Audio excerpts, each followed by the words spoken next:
Welcome to the Creative Plan Podcast Network. Join us as we share our favorite RPGs, one-shot games, tabletop games, reviews of items, and convention panels, and other exciting things that we run into from time to time. Sit back and enjoy the show.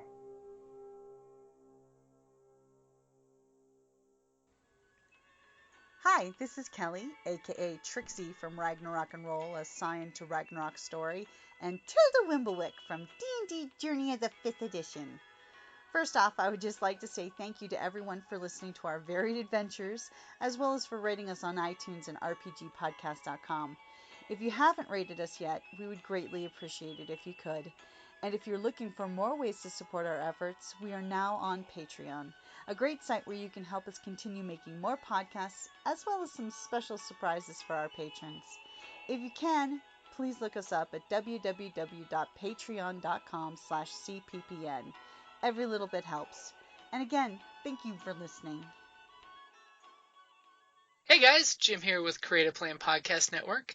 I've got somebody here that I wanted to introduce you all to and a great new game book that he's working on. I've got Justin Oldham, and your game book, AC, or After Collapse, is a post-apocalyptic role-playing game, and take it from there. Yes, this project, all told, has been about 36 years in the making. The first time I recall having the idea goes way back, probably before some of your listeners were even born. But the very short history on this is when I saw first edition Gamma World, the idea first began to germinate in my mind. And to tell you the actual truth of it, the reason the game is called AC After Collapse is like on page 3 of the first edition Gamma World book, right there at the top of the page is Arbor Class, parentheses, AC. And as soon as I saw that, it just lodged in my brain, and the rest, as they say, is history. Hey, the best inspiration comes that way. All of a sudden you get a concept and it just crawls through the back of the head and takes time to germinate. That is pretty much it. Now, this is, in every traditional sense, a tabletop role-playing game. When Gamma World first came out in late 1978, the average person did not have a desktop computer, and so when you were flipping through that book, you were seeing the game designer's best guess as to what a future desktop computer would be. So here today, in the year 2019, as we're extrapolating into the far distant future, what is artificial intelligence? What do microelectronics look like? In certain respects, we are doing the same sort of guesswork that the past masters have done. The difference is we know more now than they do back then. Mm-hmm. It's always fun busting out some of the old game books from back in the day and seeing which ones hold up to the test of time and which ones don't. Like when you're looking at some of your game books and you're like, a wristwatch nowadays can do exactly what that giant thing could do, you know. Yeah, that's pretty much the case. So here we are today. We have self-driving cars, even though they're still in their infancy. The idea exists. The technology is there.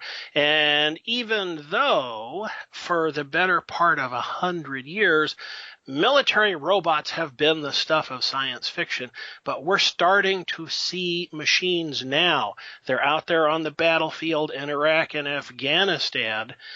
Give it 10 more years, and yes, they will be large enough to tear you limb from limb.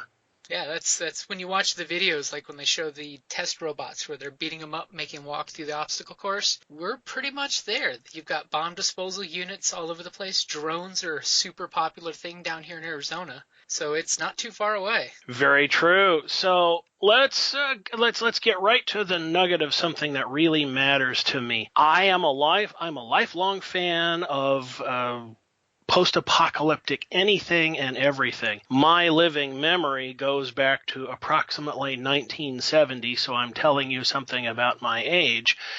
And back in the latter decades of the Cold War, everybody was concerned about America versus the Soviet Union. The main threat of the day was nuclear war. as we transition through the 1980s, we start adding new things to the list so that by the time we reach the year 2000, it's nuclear war, it's biological weapons, and there's a whole umbrella of things under the term weapon of mass destruction that we now have to factor in to our apocalyptic calculations. So, when you are reading the backstory in the basic rule book for AC After Collapse, one of the tag phrases you see referred to in there is a collapse of many causes.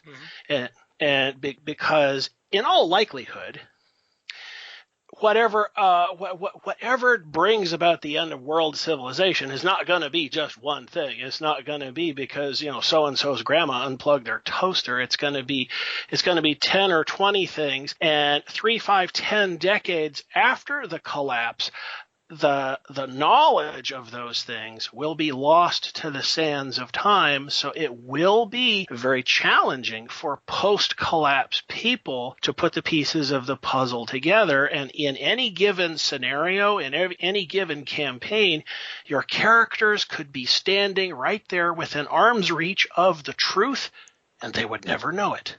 It's like in those apocalyptic movies when they walk by and you see the sign laying on the ground that they should have spotted, but they didn't. And it's like, the people say this land is cursed because everything withers and dies. And then you see the radioactive sign laying in the mud. Yes, absolutely. The guy who cannot read. What does minefield mean? It means mine the field.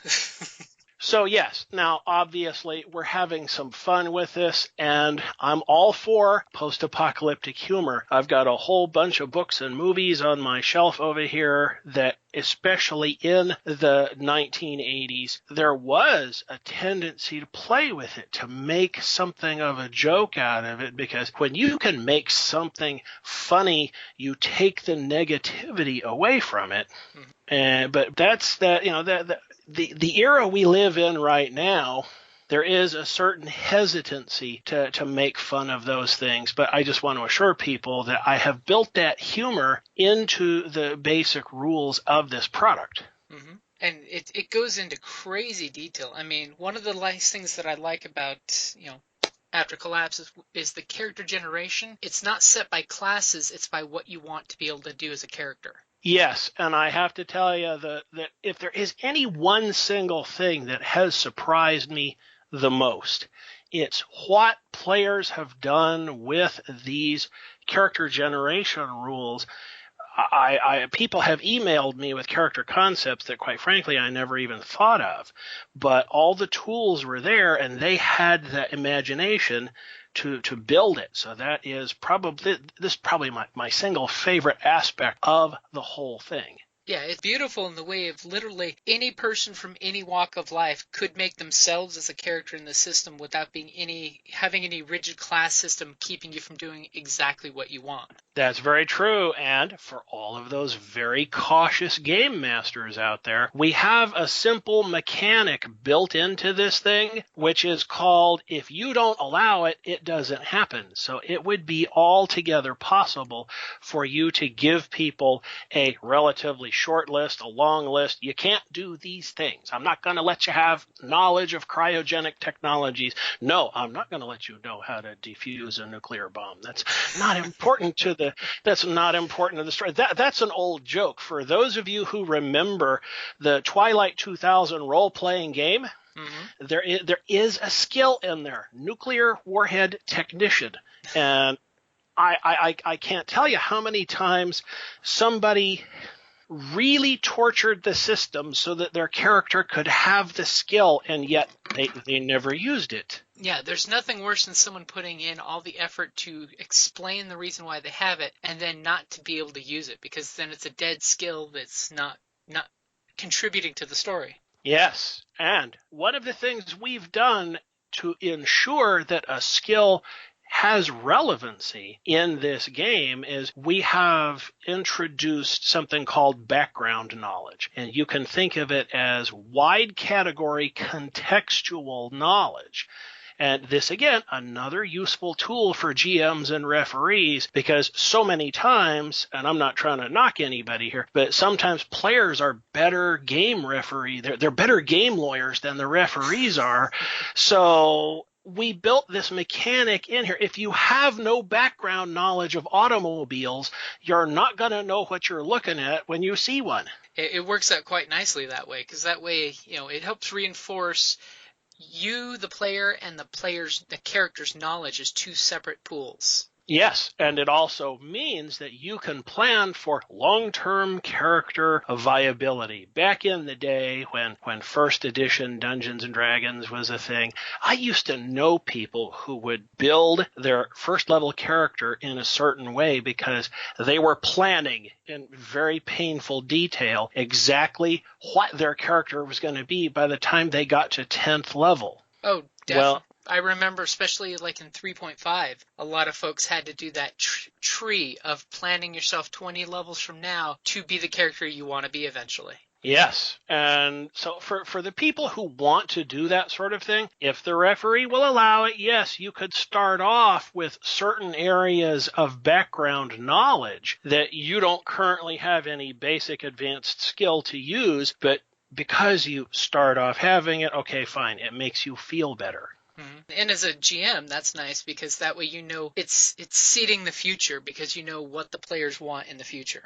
Yes, absolutely. And it makes future scenario and campaign planning a lot easier because as the GM referee, you can sit there, you can look at the character sheets as everybody built them out, and you can make a list. This is the list of background knowledge that everybody in the party has. Mm-hmm.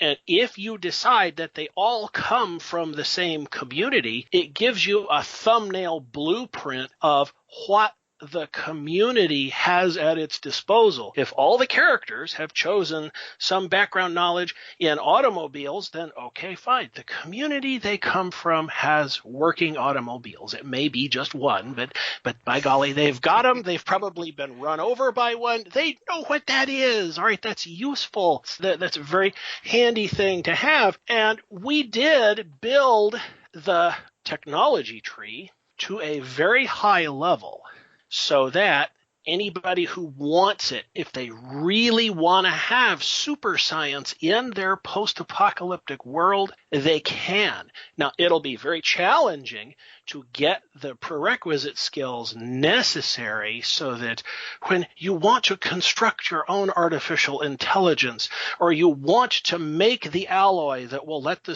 your spacecraft survive re-entry, whatever it is you're going to do, the fact is you're going to be an old man by the time you get there, but if it really mattered to you, you could. Mm-hmm. It just needs to be, thought out ahead of time and, storied in. Yes, which brings me to my second favorite thing about the post-apocalyptic genre. For as long as I can remember, men and women alike have enjoyed the fantasy of the person from the past, the character who has been in suspended animation for the last 4 centuries. Mm-hmm. The guy who had, when they put him in cryo, he had 5 PhDs, 4 master's degrees, and 7 undergraduate degrees. All right, that's absolutely fantastic. You do realize he's going to lose his mind, but fine, there he is, and you've got the full justification for it.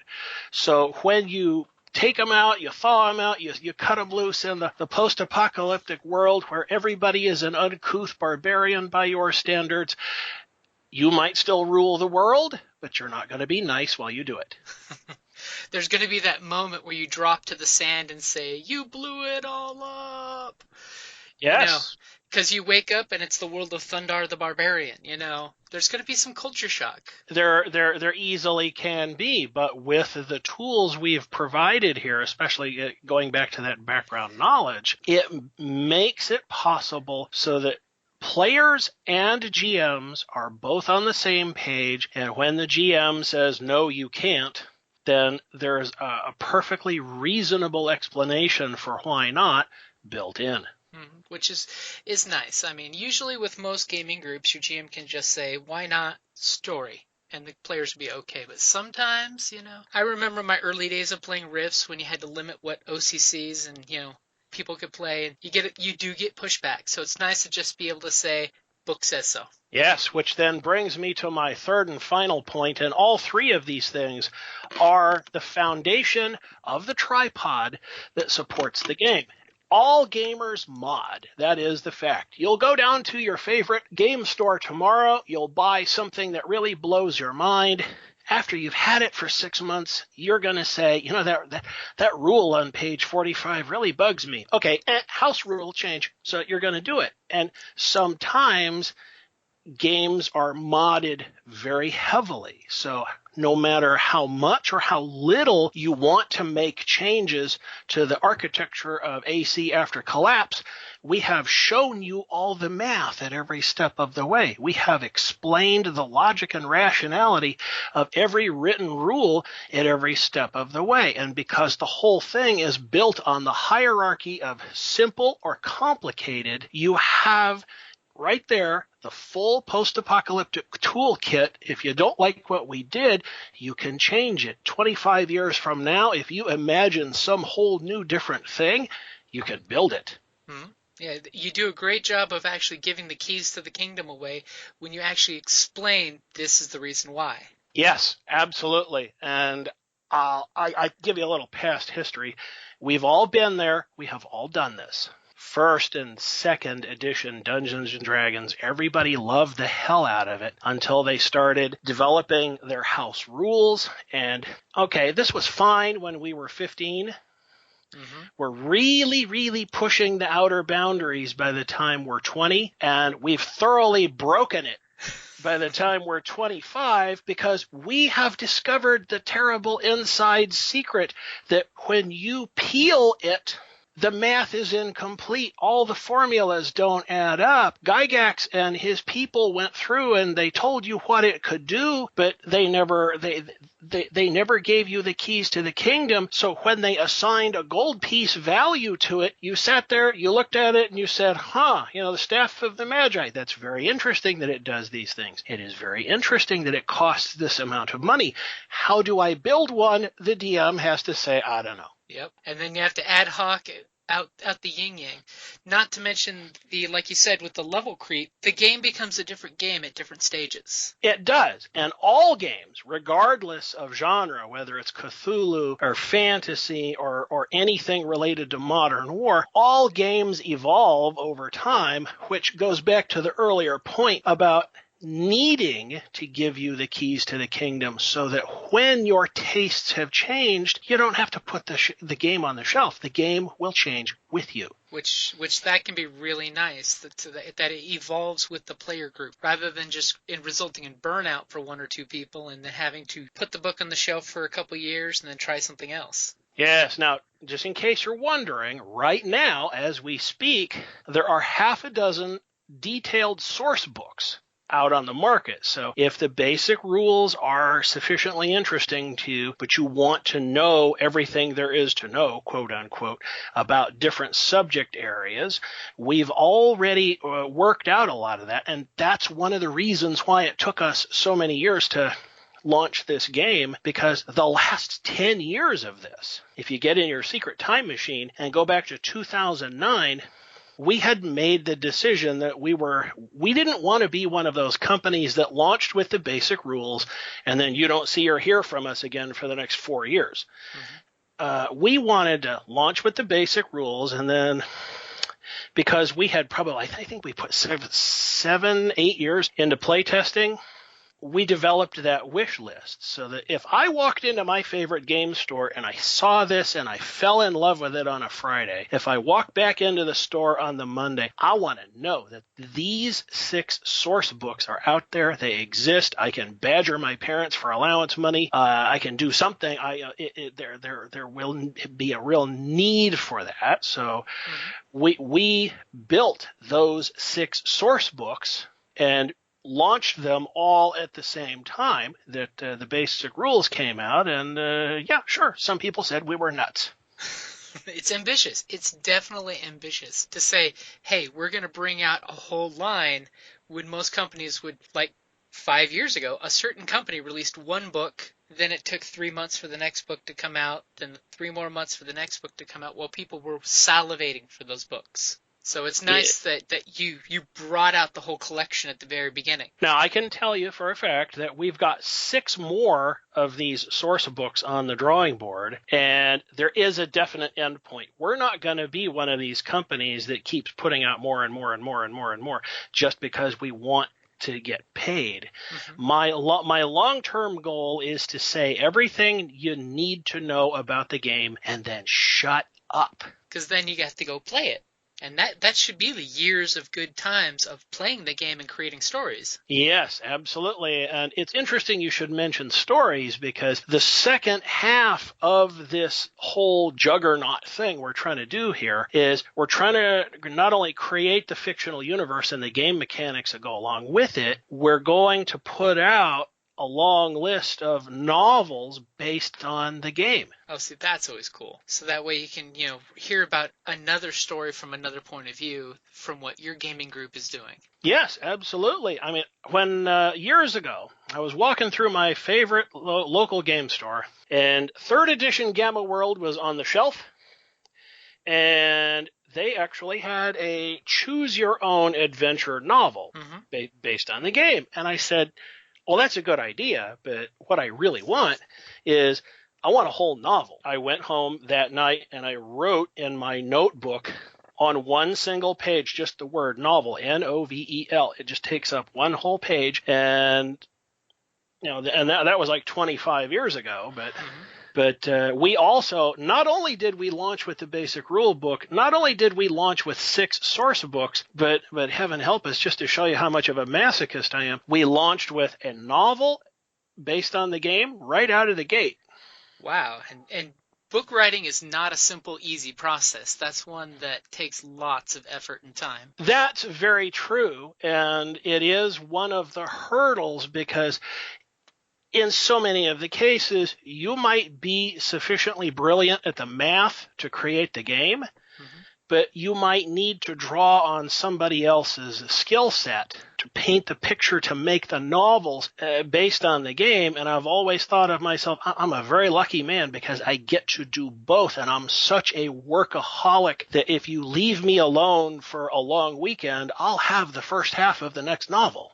Oh, wow. That is awesome. Now, in addition to all of this, just to be sensitive to the modern digital ecosystem, we have put out 2 anthologies based on the game. And these anthologies, in simple commercial terms, they cost half of what the novels cost, because I've seen it. I've been lurking on Facebook and things for like the last 4 years, and there are, I'm interested in the game. I don't know. I think I'll try the novel first because the novel is cheaper.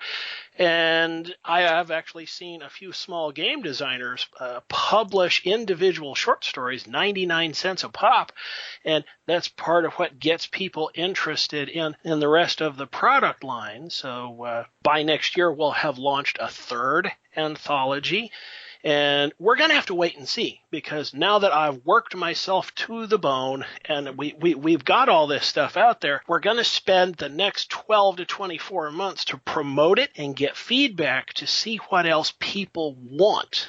Yeah, see, that's always the hard one, is to getting the return information on, okay, you shotgun a bunch of items, what is it that people like? Which hopefully, doing things like going on podcasts, the social media circuit, hopefully feedback will be something that comes back. Which, like you said, with the novels, it's great because the novel is an amuse-bouche of the story that you're trying to create. And one thing that I like about novelizations for games is it's a great way to introduce the players and the game master into the universe that you're trying to design. So that way everyone's on the same page. Yes, and to give you a little bit of history, we go way back in time, back to the early 2000s. And the people who were helping me build this game were on the edge of mutiny because they understood the game mechanics, but they didn't really feel like they understood the the backstory, and I had to stop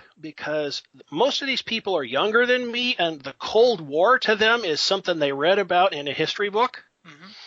So I actually wrote Haven's Legacy as a teaching tool. And that's one of those things that after 9 pots of coffee and a long weekend, I came back to them and I said, okay, it's got typos, but here, this is what I'm talking about. And it took them about 2 weeks to digest it, but they came back to me and said, oh, okay, yeah, now I totally got it. I understand. Which it's true. There is a bit of a generation change. Like I've even talked to some of my different play groups for different games. I've always compared to the movie Red Dawn. There's the Red Dawn that I grew up on in the 80s, and then there's the movie Red Dawn that the kids got, like, what, 5-6 years ago? 2012, yes. Yeah, totally different movies. They shouldn't have been named the same name because they are totally different movies, but they're how we as a culture compared the 80s apocalypse Cold War, issue with the modern day, how we would see if we were ever invaded by an enemy. And I've had people, ask me, it's like, why do you compare that? It's like, go back and watch both of them and see the difference in the characters, because it's pretty much the same story, but go see how the characters are different. Oh, absolutely. That is very true. The books and movies of the 80s and early 90s, and for those of you who care about such things, the golden age of Cold War survivalist men's adventure fiction was 1981 to 1991, and as far as I know, I've got every last page of it on a bookshelf over here right behind me. So Very nice. It's kind of a shrine to that sort of thing. But yes, I was one of those people. Yes, I totally had heartburn with 2012 Red Dawn because first and foremost, my big knock on the whole thing is, I'm sorry, I can't take a North Korean invasion seriously. That's just not in my reality to understand. But beyond that, the era that I grew up in was very what you see in the 1984 Red Dawn is an idealized version of what many people lived with back in the day. Kids learned how to shoot a gun before they could ride a bike. Mm-hmm. A lot of people had case lots of food under their house just in case. Well, if the nuclear war doesn't flash fire me, I'll at least have something to eat, because we were thinking beyond that. And yes, I'm about to say something generationally offensive here, but you look at Red Dawn 2012. Oh my gosh, we've been invaded. Well, when is somebody going to do something? When is the guy going to show up and do it? Yeah. What do you mean us? When you say us, exactly what are you?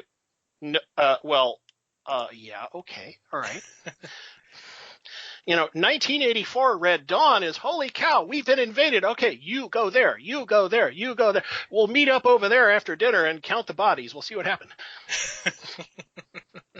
It's definitely two different animals. Definitely two different animals. It is. And with that in mind, going back to the game mechanics, from the very first moment I had the idea for this game, I knew it needed to be a classless character generation system, because if you put 10 people in a room, everybody has a different image in their mind of who and what they are.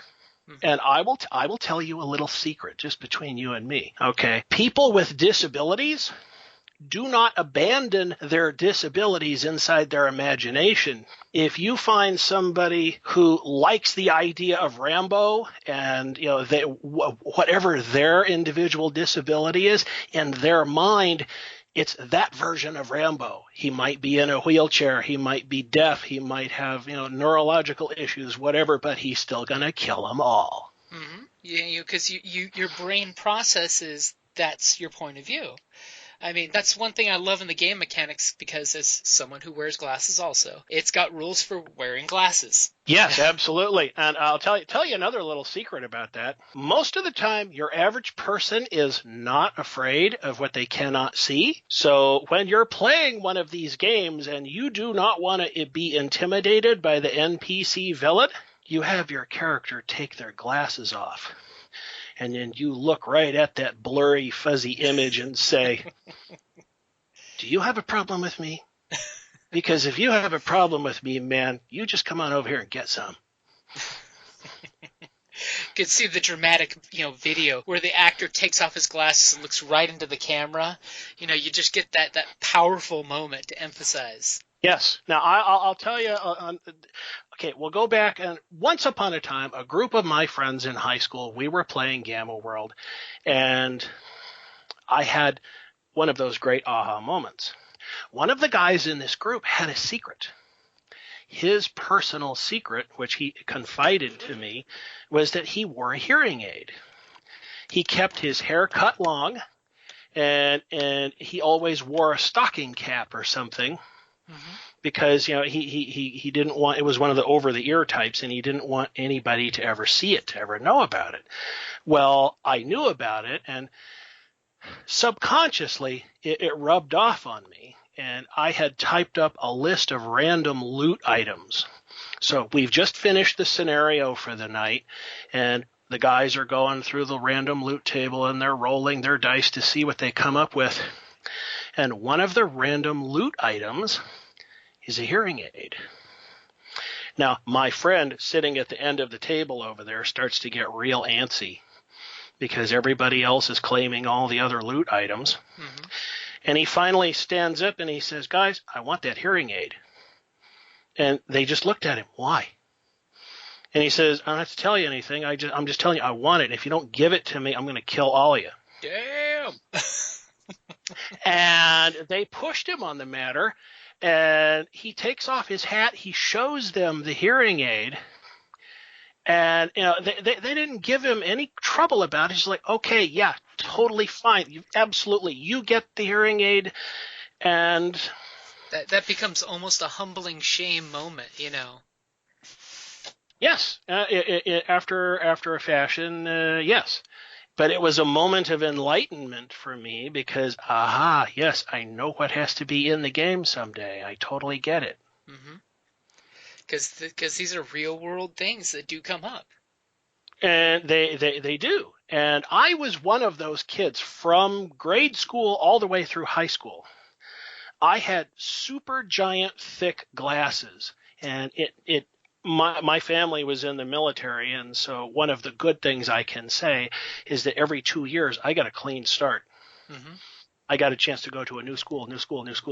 Well, okay, that's fine. But every new school has a bully who says, hey, the fat kid over there with the glasses, oh, that looks like fun. I think I'm going to go take his glasses. By the time I got to high school, the thing that the bully does not understand is, I'm waiting for you. Yeah, at that point, you've been conditioned socially as well as physically that it's coming. Sure, yeah. It's politically incorrect to say it, but sometime during the first week of school, me and whoever the bully was, we would develop an understanding. This understanding would get me sent to the principal's office, but the understanding would remain in effect for the rest of the time I was at that school. It's better to have one and done, and then instead of an issue that keeps reoccurring. Yes, and because I saw how other people who didn't fight back were affected, I kept asking myself, how do I give somebody the tools to fight back? And by the time I get old enough to start writing fiction, I start developing characters with disabilities who not only use it as an advantage, but that becomes a good justifiable reason for them to fight back. Mm-hmm. So it is the lesson that speaks to me over and over and over again, so that when we do actually get to the development of the game, AC After Collapse, it's in there. Yeah, and you can always take a negative and make a positive out of it.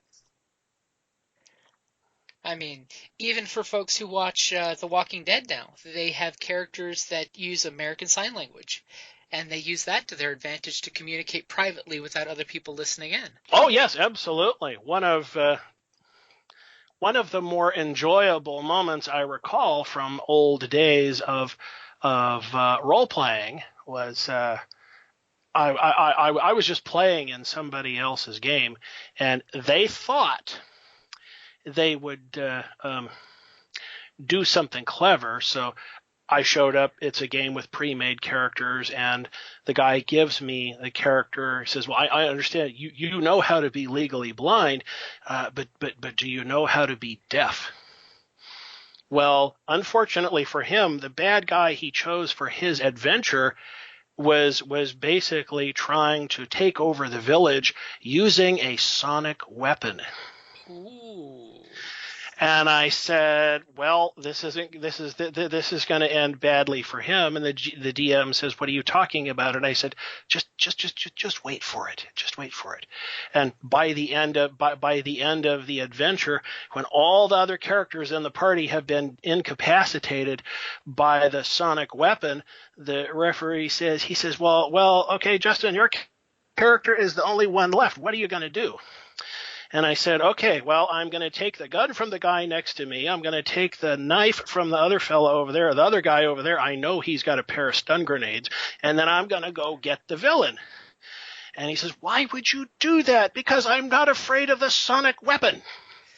Because you're just seeing people fall over and it's not affecting you whatsoever. That's it right there. And again, that was another one of those moments where, yes, it was going to take 20 years, but eventually it ends up in the basic rules for this game.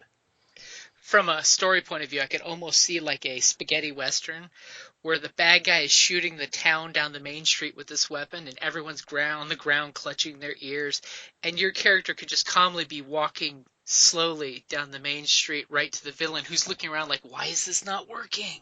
Yes, absolutely. That is the fact, and it's something that, despite all my efforts, I haven't had a chance to enshrine it in a novel yet, but it is something I want to do in the future. So there are so many things that, yes, we will spend our entire lives learning how to live with those things. But if you learn how to apply them, they can be a positive. As a legally blind person, I can go anywhere and I can talk to anybody, and it doesn't matter how beautiful or not beautiful they are. They're just an image and a voice to me, so it's much harder for them to intimidate me or to influence me. And if I go somewhere and speak to an entire stadium of people, the crowd does not scare me because I can't see them. Mm-hmm. I mean, heck, spoiler alert, Book of Eli. Yeah. Yeah, I mean, as a great apocalyptic movie with a hero with a great twist at the end, and that's another skill that only the visually impaired would have, is being able to read Braille. Very true. Yes. No, I'm grateful to that movie because a friend of mine at the time, I made him a bet. I said, "I can tell you what's in that backpack," and he's like, "No." And I said, "Well, how much you want to put on it?" And he's like, "I don't want to take your money." "Well, I'm quite willing to take your money. How much you want to put on it?" And he was just blown away. And after the fact, he accused me of taking advantage of him. "You used inside knowledge." Now that's just spoiled grapes there. It is, but here in today's world, because post-apocalyptic themes can come in so many shapes and sizes, we now have the opportunity to be challenged as gamers in so many different ways. It's not just the defeating of prejudices, it is the developing of new problem-solving skills, because now that so many people are acknowledged and so many different types of people are acknowledged out in the open, the question before game designers and game players is, what happens to those people? What happens with those people in a post-apocalyptic setting? Because the difference between the makers and the takers is going to be heightened only because I can't get any bars on my cell phone anymore. I'll just use it as a weapon. Mm-hmm. Stick a knife through it and use a lithium battery to explode. If it should come down to it, and there is such a wide range of inventiveness challenges that, in my opinion, some of these things are not possible until there is a true, genuine need to do it. And when there is a real need to do it, a lot of gamers will surprise themselves with the mind-blowing extent of their own creativity. I never would have thought of it if I wasn't in the situation. And that's one of those magical moments as a game master when you're playing something through and they have choice A, B, and C, and they come up with something completely left field that you had no idea they'd take. And that's just a magical moment as a GM when you're playing and you're like, you guys are geniuses. Necessity truly is the birthplace of invention. It is, and that's why I am so very proud of what people do with their character development. And I will even go so far as to say this here and now. It's very likely that if anybody at all within the sound of my voice was to sit down and open up the pages of this basic rule book, you could model yourself using these character generation guidelines to within about 90% of what you are in real life. And you talk about a humbling experience. When I sat down and filled out a character sheet of what I thought I was, I felt so pitiful because of what I didn't know. But see, then you just have to realize what you've specialized in. Speaking of, the character development system is the character points. That was one thing that I really liked, because in a lot of the newer role-playing games that have been coming out, there's instant gratification for when you complete a scenario. And with the character points, you give that to players as a tangible instant reward for once you complete a campaign or you get through a scenario. Yes, and that goes back to the old days of experience points. Mm-hmm. People who know me, we started doing a variant like that back in college, and I recall what happened one night. Somebody was on the very verge of losing a much prized character, and they asked me just out of the blue, how many of my experience points can I trade to re-roll these dice? It had never come up before, but because I realized, what they're trying to do. Basically, this is the real world equivalent of trying to bargain with death. Mm-hmm. But then I asked myself, I was like, hold on, wait a minute. These experience points are just a number on the page, and the number goes up over time, and what would happen? What would happen? And so we started introducing a schedule of what things would cost, and the house rule at the time was that even if you spent yourself down to 0 experience points, you would not lose the skills and abilities you had at your present level, but because you are essentially borrowing karma against the future, it's going to take you a stupidly long time to reach that next level should you be so fortunate as to get there. Mm-hmm. And that's where that whole thing started from. So during the playtesting phase, this went over like hotcakes on a winter day. People loved that.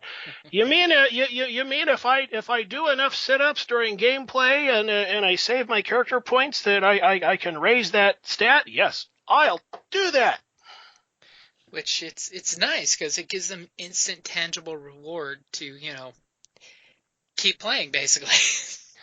It does, and there is an aspect of life, real life to this. I have seen people that I've known for 20 and 30 years, they have lived very calm, quiet existences, but only in moments of great trauma, when they were truly, genuinely in need of some burst of strength or some burst of willpower, did that happen? And when it was all over with, they would say, the situation pushed me to it. Mm-hmm. If I hadn't been pushed to it, I would have never done it. And that's part of what reinforced this idea. So you can, to a certain extent, think of unused character points as unused potential. And how do I want to use that potential here and now? During playtesting, one of the more common things was in a knockdown, drag-out fight where the bad guy was starting to get the upper hand, somebody says, okay, I want to burn a whole stack of character points so that I can actually have a statistically probable chance of making the ultimate long-range kill shot. Wow. And that's a deep moment where you just feel the story's tension because they want to succeed. Yes. And sometimes it's not all combat. Situations where a character is running away from a group of robots that will just absolutely grind them to hamburger if they catch them. And the guy says, okay, I'm on top of a 10-story building. Across the street is an 8-story building. I want to burn a whole bunch of my character points so that I can run, I can jump, and I can make that leap without being road pizza. Because nobody wants to end up just 5 feet short and hitting the side of the building and smearing your way down. It's just not big damn hero stuff. No, but it goes back to what you were just talking about. If you give people the tools to be the big hero, in vital moments, they'll do it. Mm-hmm. They will step up, just like in real life. And so when you are able to harness that, I'm saying this right now to all the GMs out there. There are times when a GM will say, okay, scenario A leads to scenario B leads to scenario C. And within limits for some game groups, that's fine.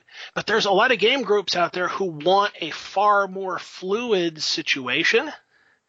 And when you do want that flexibility, when the players are motivated by the control they have over their future outcomes, you might be surprised what they're willing to do. I've lost track of how many times I'm giving somebody the opening scene in a moment and they lock on to some small detail. Well, hold on, wait a minute. You just said that in the village across the river, they saw the thing. I want to go there. I want to talk to them. Okay, all right. That's fine. Sure. It has no bearing on the story, but all right, fine. Let's go ahead and do that. So, and so they do go across the village. Yes, we totally saw the thing. It went that way, and the party members are like, holy cow. We have to go there. We have to do this. And I just, you just pick up your pile of paper and you put it aside. All right, then we're going east. And you act like that was the plan the whole time. Yes, but that's how player-driven stories take you to places you never thought you were going to go. And if the game mechanics are flexible enough, you can go there with them. Mm-hmm. Which that's a great thing when the game mechanics support player agency. So that way the players feel like we're not just in a point A, point B binary video game. We're actually in a sandbox doing whatever we want. Yes, and that's where the skill system comes in. Because if you don't know what skills your character is supposed to have, 9 of 10 gamers I meet today have no experience with post-apocalyptic games, so there's stuff they just don't know. Mm-hmm. And the background knowledge system gives them a clue about what it is they might need in the future. And as the game evolves and they begin acquiring future skills, they begin to self-educate themselves into the post-apocalyptic universes. These are the memes, these are the themes, these are the common tropes. I begin to see now why we shouldn't step on that. Totally get it. Which that's a good thing too, because in a lot of gaming groups I've been with newer players, I always tell them 3 things that you should ask whenever you're stumped. Because a lot of times in a puzzle, a quiz, a quest, type of deal, look at your GM and say, would my character know what to do right now? Would my character know what trick I need to do? So that way, as a player, because, not all players, again, player knowledge and character knowledge are 2 separate things. That way, the player can look at the GM and say, here's my skill, what does that suggest? So that way, as a reasonably intelligent creature with that skill, even the GM could help throw a bone to the player and give them a helping hand of maybe you could do this or that. Yes, and just to give you a little teaser, we built the reason attribute as a meta score. Mm-hmm. You will roll dice for your creativity, you will roll dice for your empathy, but then you'll add those 2 numbers together, divide them by 2, and that's your reason score. And the way we have dictionarily defined what these things are, we have allowed players to harness their own deductive capabilities in their own ways. I used to know a guy who was the most unbelievably empathic person, but a glass of water was more creative than he was. But he would still sit there at game night, and he would learn, he would listen, he would absorb all of the details, and then at the critical moment, he would put down his pencil and he would say, okay, I know who the murderer is. And everybody would look at him and he would say, all right, now, just follow me here for a second, because it's Tuesday and the full moon is 3 days from now and the cheese is Munster. The car is parked on the other side of the road. The guy had a whistle in his pocket and the dog was asleep. It means it was Mr. Jones. He's that guy that you want at every murder mystery, but to have him quiet till after the credits. That is entirely the thing. And we've all known people who were very quiet, very reserved, and no amount of simulated violence in the game would be of any concern to them. But when the problem comes up, they can just say, that thing up there. No, the other one on the shelf. Just grab it with both hands and turn it. And that's they have such awesome creativity factors that their mind is light years ahead of everybody else, to include the GM. And so there are parts of the game that can be almost boring to them. But so that's where the creativity comes in, because some people have it, some people don't.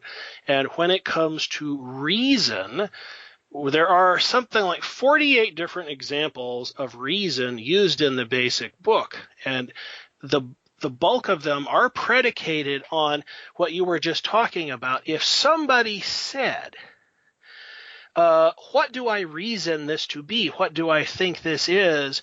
Why would I think it is this way? Then they have the opportunity to work off that stat.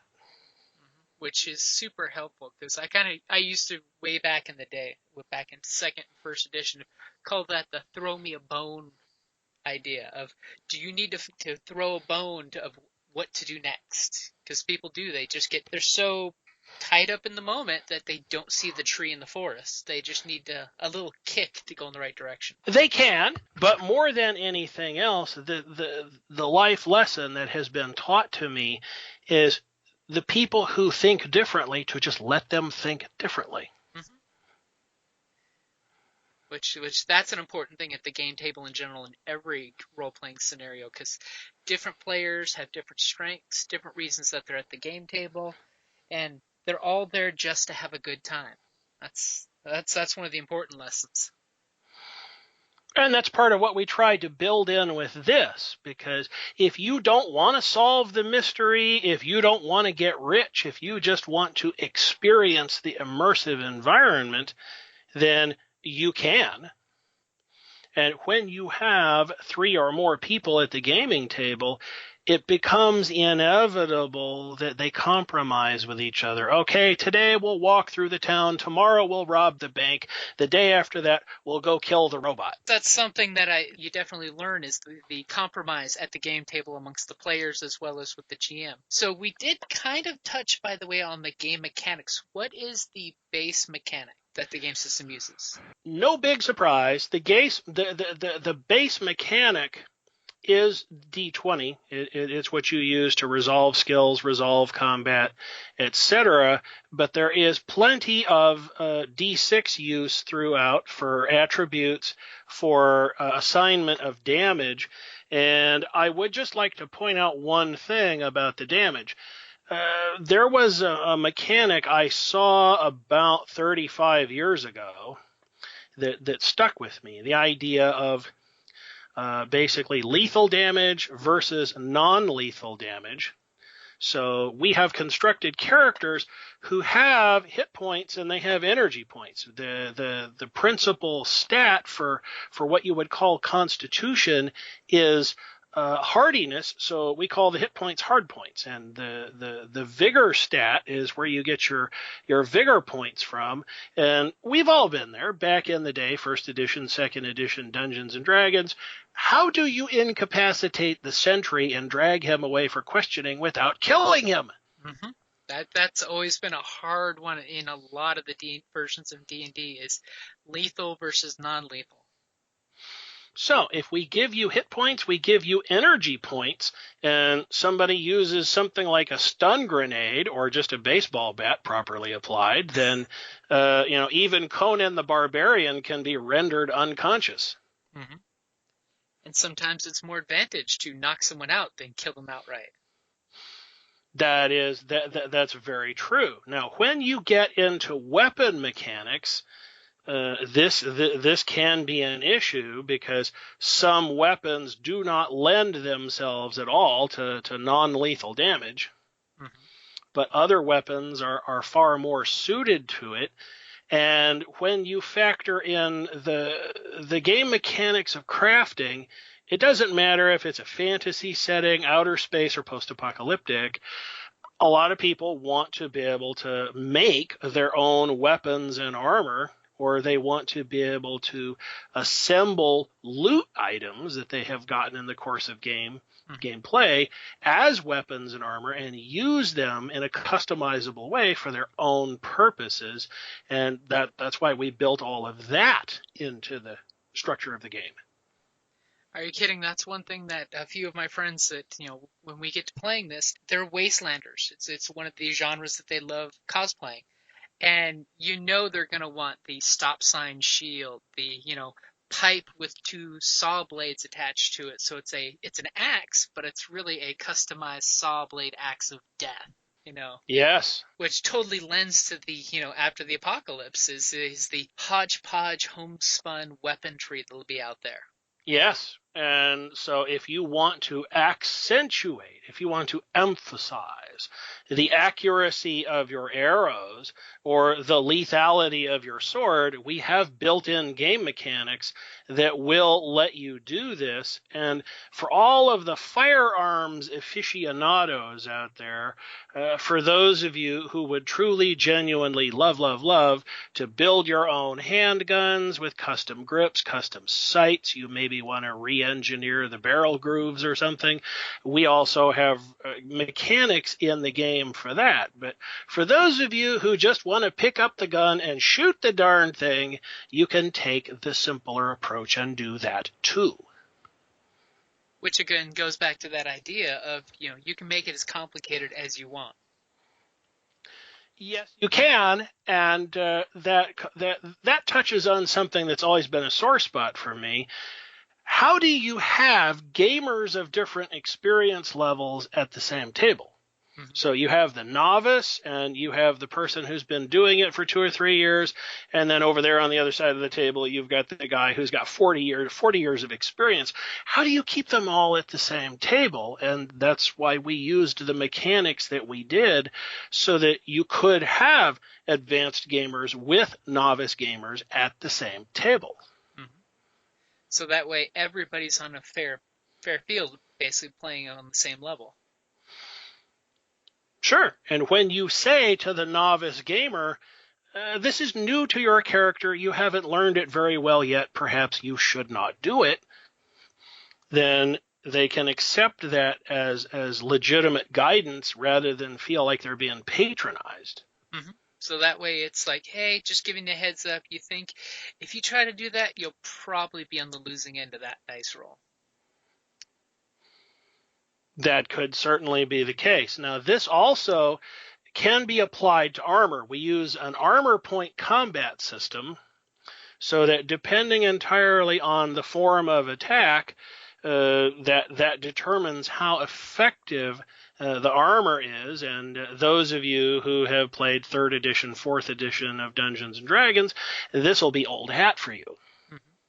Yeah, there's some good old similarities that make perfect sense when you look at them. Yes, absolutely. I agree. But because we built them as both basic and advanced, it lets you play the game with as much gray matter or as little as you want. And there are all days when we just want to sit down and have a good old-fashioned dungeon crawl. Mm-hmm. And that leads really well to it, which, I could totally see going into the subway system dungeon crawl used in this game like nobody's business. Yes, absolutely. And with that in mind, the modern post-apocalyptic environment very often has some element of artificial intelligence in it. And we're all fans of the Terminator movie and whatnot, that whole franchise. But the problem has always been, how do you introduce rogue AI into a post-apocalyptic setting without making absolutely certain that it's a total human genocide? And there is an entirely separate source book out there that deals with electronics, electronic programming, artificial intelligence, etc. The whole thing is broken out segment by segment so that GMs and referees, they can have as much or as little technology terror as they want. See, that's a nice one, because that way you can speckle it in there, but not take over the story. Yes, that is the plain and simple fact. And the terrible truth is that you need to have certain weapons to deal with certain threats, and that's true in any game. If you are faced with a Dungeons and Dragons scenario and it's an anti-paladin or a death knight, then if you don't have the Holy Avenger, just go home. Just do it now. Just turn around and go, leave. It's better for everybody. And in the post-apocalyptic situation, if you are faced with some Terminator-like monster, some terrible robot, and you don't have the shoulder-launched anti-tank missile, just go home. Do it now. No, it's true. It's like if you have Darth Vader pop up on screen but no Jedi, you don't stand a chance. Run. Now, there is an underlying assumption that I've always made in there, which is I just know somebody's going to want to take issue with it, so I'll say something about it now. Just because you publish a game with high-end weapons that can be used to defeat a wide range of bad guys does not mean the GM is going to let you find those weapons. Or they'll have more than one shot. Yes, and so that's always part of the challenge. But you can talk from now till the end of time about game balance.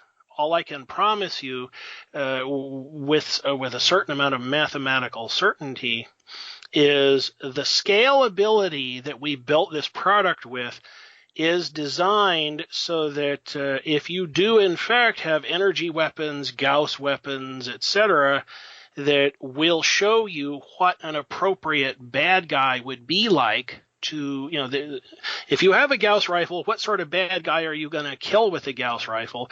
You're not going to waste the Gauss rifle on the local orc. Mm-hmm. And even worse, once you get that rifle, everybody and their brother's going to want it. Yes, that's true. Although I got to admit, one of the things that I do find fascinating about modern gamers in a post-apocalyptic setting is that on the one hand, they covet the really good toys. They want the machine guns, they want the landmines, they want the rocket launcher. But when they've got them, then all of a sudden they develop a high degree of discretion and they go out of their way to keep the secret in ways that most of the gamers I ever knew back in the 1980s would never have even thought of. I definitely have to agree with that because back in the day, like playing like Rifts, as soon as somebody got that shiny new railgun, they were out there using it somewhere.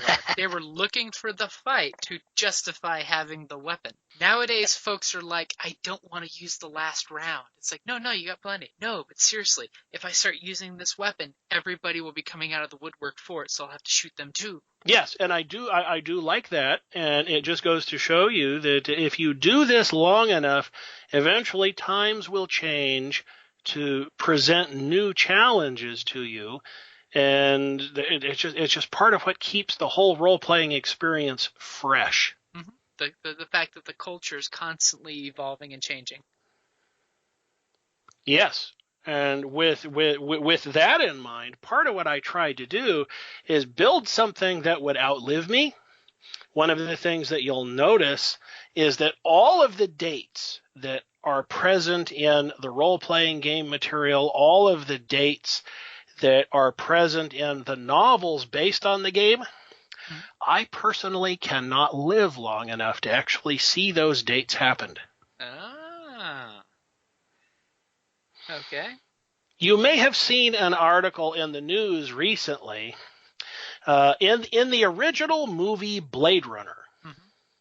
Mm-hmm. When Harrison Ford's character is doing his voiceover at the beginning of the movie, he happens to mention, Wednesday, November 19th, 2019. Mm-hmm. Well, Wednesday, November 19th of 2019 has recently come and gone. So one of the things I wanted to do was I wanted to maintain the long-term viability of this product. So all of the future dates take place basically 2060 and beyond. And it'll be a miracle of medical science if I live to 2060.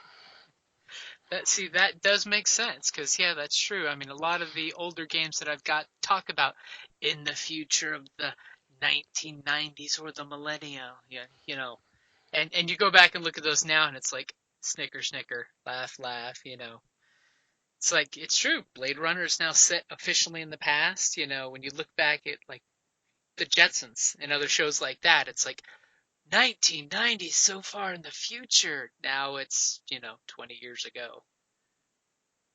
Yes. I really enjoy what the guys at Game Designers Workshop have done over the years. But over here on my shelf, I've got all of the Twilight 2000 stuff. And according to their published material, their timeline ended in 1995. A lot of the Shadowrun stuff does that too. That's true. Now that you mention it, yeah. I seem to recall that. So, so that's part of what I was trying to do here was I was trying to develop something that would outlive me, and I don't want to be one of those people who goes to a convention someday, and have people, well, when are you going to do it again? When are you going to update it? When is the next new thing? Mm-hmm. When's the next edition coming out?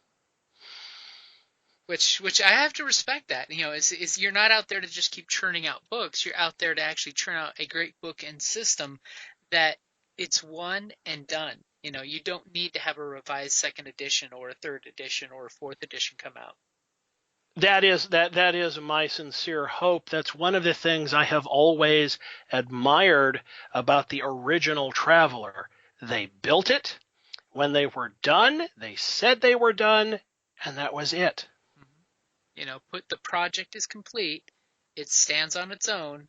If you want something else, make something else.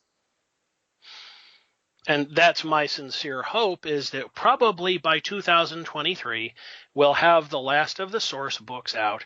And it would please me very much to just spend the rest of the decade writing novels based in the universe. I've probably got over here in my filing cabinet a dozen outlines for future novels, and because I can write, I start the soup to nuts, I can do an entire novel in 60 days. Oh, wow. It gives me a lot of potential in the future.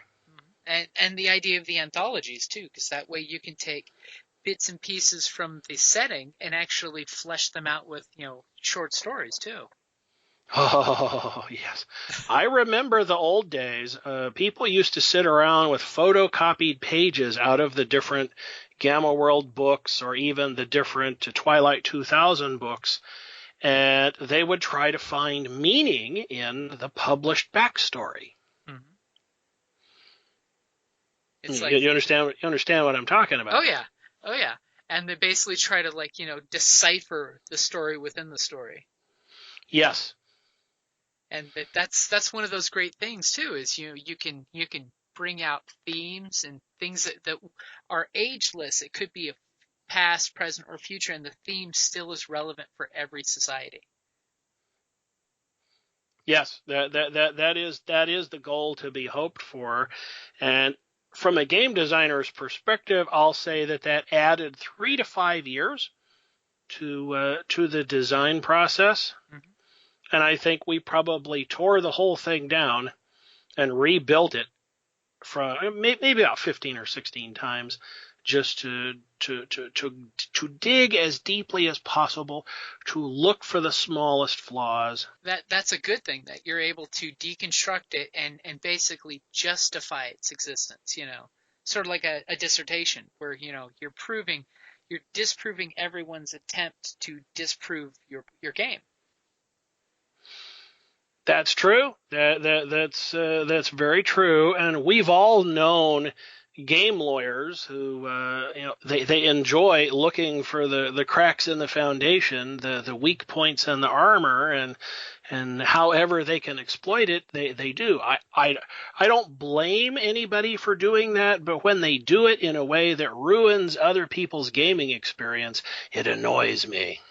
It's like food critics, there's something in them that has to let them do this, but it's not fair to the rest of the people that have to have something ruined from that they enjoy.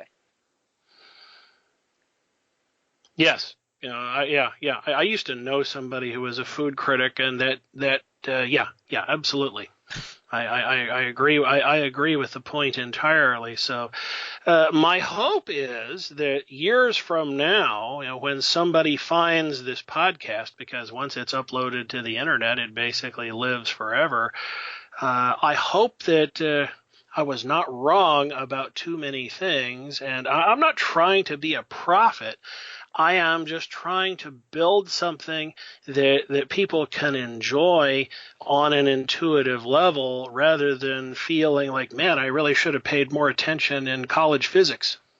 Yeah, and besides, you're sharing with everyone something that you're passionate about, and that's when all is said and done, that's like one of the most important things as a person you can contribute, is creating something you love and sending it out there. And I would say that to anybody right now, if you're thinking about building a game, if you believe in it, then do it. The truth is, I spent a lot of time trying to not do this, but over and over again, life would pick me up and drag me a little closer to doing this, and eventually, it was the 4th of July weekend, 2007. Oh wow. And it hit me like a ton of bricks that everything, time, place, resources, everything was perfectly aligned to do this. And we had a bunch of friends over to the house, and we were having the barbecue, the whole thing. And somebody was needling me, hey, when are you going to get off the dime and actually do this? And it just ticked me off enough. And I said, fine, as of right now.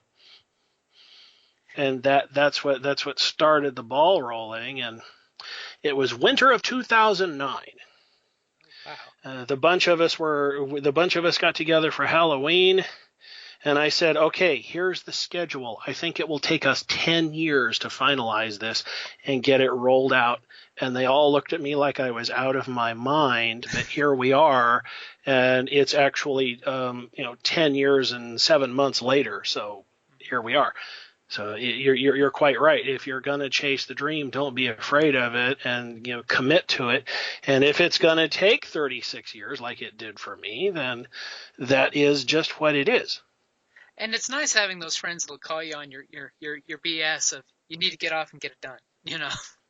That's one thing I have to admit. It is nice to have those friends who will just call you on it and say, get her done. Yeah, stop talking about it and just doing it. Just get it done. And without that incentive, and because honestly, I was annoyed at the time. They were poking me. I didn't feel terribly supported. But without that incentive, a lot of things in life don't happen. And now that I am here, yes, I am profoundly grateful to all of them. And I'm going to probably spend the next 10 years trying to find nice things to do for them to show my gratitude. Or just turn them into villains in a book, one of those. I've done that a few I have written other genres. Quite some years ago, somebody told me, I'm really glad to help you, but I want to be a villain in one of your books, and I want to have a really spectacular death. Immortalize them in fiction by making them horrible and dying horrible as well. Yes, and so that's exactly what happened, and other people have in fact wanted to be minor named characters in different books, and so I have in fact done that. But I'm not going to out anybody. You can figure out who these people are for yourself. When you're reading that story and you're just like, this person seems so personable and real. He's got to be based on somebody. That's true. The one person you will not find in any of my fiction is me. There is no analog to me in anything I have ever written. Well, see, that's because there's a little bit of you in every blade of grass in the world you've created. That's probably true, and because my parents, just like so many other people, said don't brag. So that seems a little pretentious to write yourself into a story or something like that. So that's why I don't do it. But in the future, I hope to challenge myself by writing people who are more unlike me than anything else I've done, because I freely admit I use character types that I'm familiar with. And so I think in the future I want to challenge myself to use character types that I would have to learn a lot more about before I ever did it. Yeah, that's one that can be really difficult, is trying to learn different, completely different process of personality. And, it can be fun. It can be a fun challenge, but, it does, to do it justice, it takes work. It does, and I can honestly say that I learn a lot through role playing. So when I go to somebody's house and I sit down and they hand me a character sheet that summarizes something I've never even thought of, it will challenge me, and I do like to go home, sit down, and just kind of write down some random thoughts about what I learned. Mm-hmm. And then comes the research. It can, but more often than not, I'm busy enough that I don't have that much free time. So I am grateful to everybody who's ever given me a seat at their table for the evening. It's always fascinating to try and do it from play the game from a different perspective, and especially if you're in a game group that they like to sample a lot of different things. 6, 8, 10 different games in a year is not unheard of, and all of it in a great many cases, can challenge you to play things that you never thought about. And the hardest thing for me to do, honestly, is to play a normally sighted person, because I honestly don't know what that is. You have to clutch at straws to find what's their motivation. So yeah, when I have a character looking through a pair of binoculars and I see somebody 2 miles away, I just have to take it as a given that normally sighted people can see that far with a pair of binoculars. So, but beyond that, it is that is one of my built-in challenges, and so I will actually ask a GM, hey, is it possible for a normally sighted person to see that far? And, sometimes they tell me, no, we're not superhuman. No, you can't see that. But I have a really good pair of field glasses. Yes. But so it goes to show you, everybody has something to learn. So whether you don't see very well or you don't hear very well or anything else, when you learn how to play a character that has the capabilities you don't, it can help you to understand how the other guy thinks, and that's useful for unlocking prejudice. And now that I'm older and wiser, I'm not nearly as riled up when somebody wants to get bent out of shape about what I can't see. It almost never bothers me anymore, and I almost never bother to give them an explanation. It's like, here's where we are, now let's move on from this place. That's it, yes. So Justin, one thing I was going to ask is, you and Shadow Fusion, where can folks find you online so they can pick up the game books and the novels and things? Ah, yes. Well, we have gone out of our way to make this as hard as possible. So here's the deal. You can find everything I've ever written at shadowfusionbooks.com. You can find us on Twitter at shadowfusionbks, or if you want to get a hold of me more directly, you can find me at justinoldham.com, and all of those will take you straight to the source. Otherwise, the AC After Collapse product line is available on Drive-Thru RPG, and I just want to take a moment to say that they have been very good to me. So thanks very much, Drive-Thru RPG. You can also find my work on Amazon. They haven't been quite so good to me, so hey guys, come on. I'm not lunch meat. And of course, Drive-Thru RPG is one of the best spots to pick up PDFs of the game books. Absolutely. No, I like what they've done. I like what they continue to do for new gamers, and it's proof positive that things have changed. I started doing this when the idea of being self-published was a dirty word. I mean, I lost friends when they found out that I was self-published.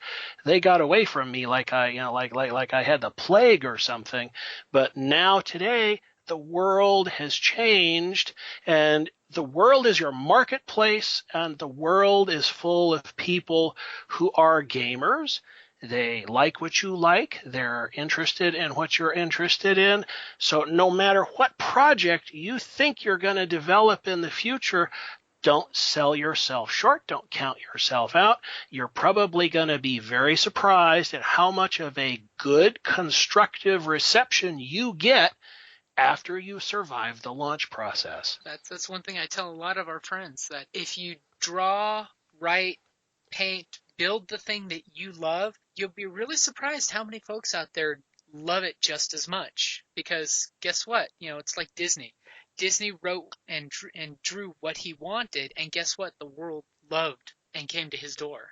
Yes, it's true. Now, yeah, there are certain challenges to all of this. It is difficult to enter the marketplace. It is difficult to get reviewed, but it's not impossible. And that's the thing you got to keep in mind.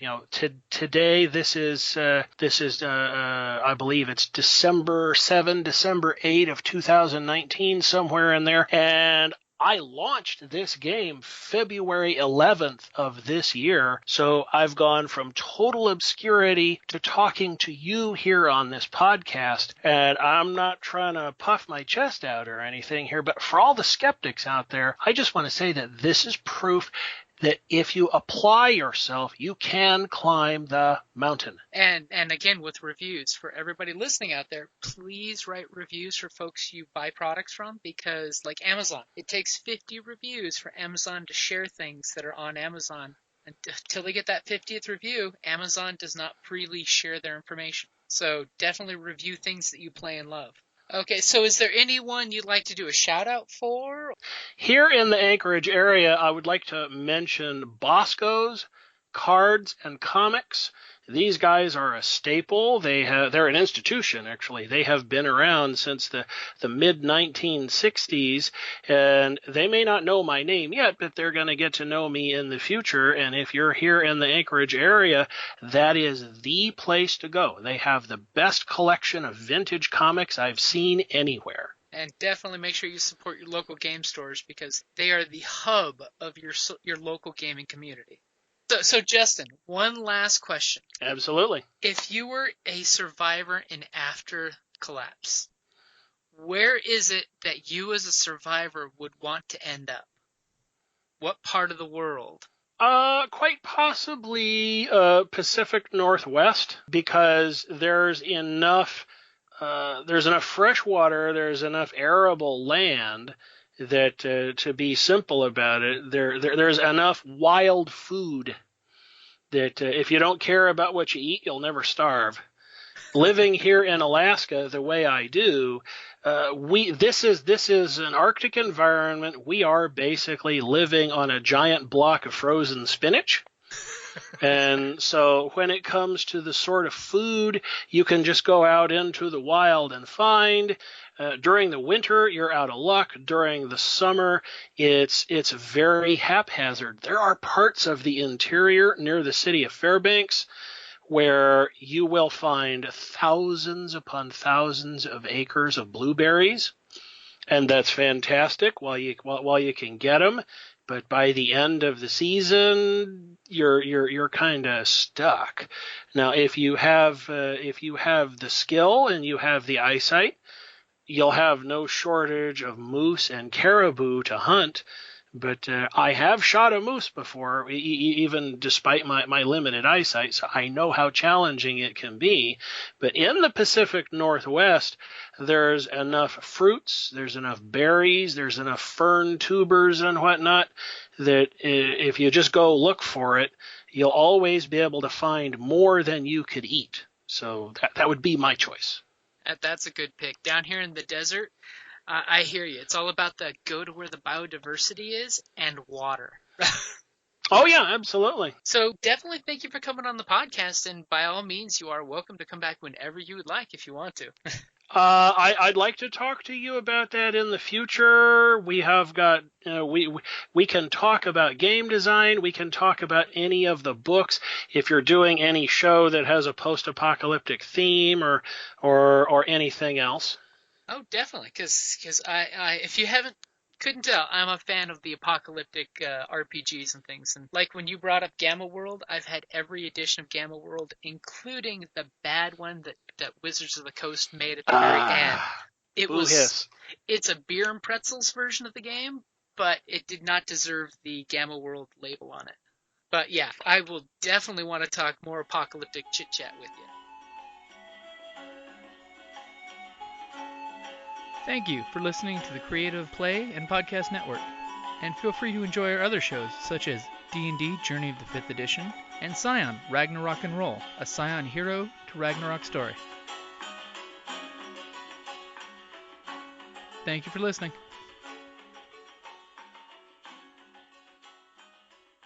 Hello, this is Eric. And Wendy Strock with Stone Valley Hobby and Games. We sell board games, card games, role-playing games, and supplies. We have thousands of Magic the Gathering cards available, carry Kickstarter products, and work with veteran-owned small businesses to bring you our own line of products. We are a small business retailer, but we offer competitive prices, a loyalty system, and free shipping on orders over $100. As a military veteran myself, I'm a strong supporter of our armed forces, their families, and contractors out there doing the hard job. So any order from an AA, AE, or EP address will be shipped absolutely free. Remember, StoneValleyGames.com, where we take your leisure seriously.